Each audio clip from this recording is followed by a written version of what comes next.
I'm joined now by Stephan Haggard via Skype. He's professor of Korea-Pacific Studies at the University of California, San Diego. Stephan, thanks for coming on the program. 14 hours of questioning. How unprecedented is this? Oh, it's unbelievable. It's really the end game of this saga because, of course, she had been impeached on these counts, but now she faces possible prosecution as a civilian, so to speak, now that she's out of the presidency. She has said a number of times that she's sorry, but so far as I can tell, there's been no admission of wrongdoing. Right, and I think one of the things she may hide behind is that some of this was undertaken by subordinates or by Chae Sun-sil. I think she'll try to plead ignorance to some of the details of these arrangements. As you know, the real issue surrounds these two foundations that were set up by her subordinates and apparently at Park's direction that ended up funneling money to her associate, Chae Sun-sil. Stephan, what is next for her? Could she be arrested? Could she end up in jail? And who ultimately makes those decisions?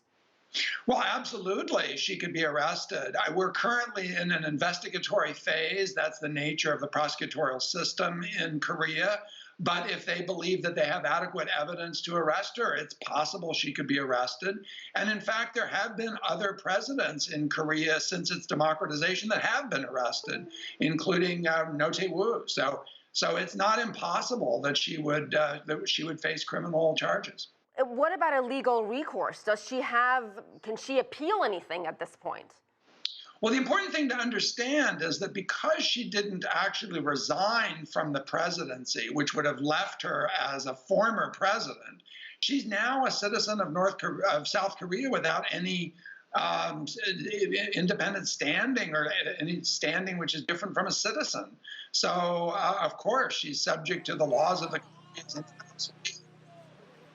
Stephan, how much support does she still have in the Republic of Korea, and how much has this divided the nation?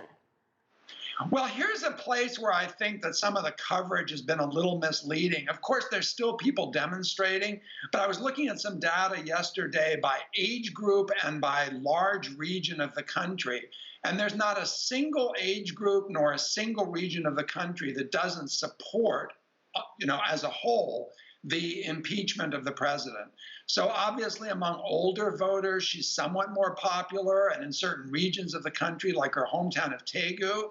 But overall, I think most Koreans felt, the majority, even the large majority, felt that the impeachment was warranted. What about her conservative ruling party? What has this scandal done to that? Well, of course, this is going to affect the election, which is now scheduled to take place. I haven't been doing the counting day by day, but it's about 55 days until election is supposed to be staged. And of course, the Saenuri party, the Conservative Party, is in disarray over this because many of them were forced to acknowledge that some of these crimes had taken place.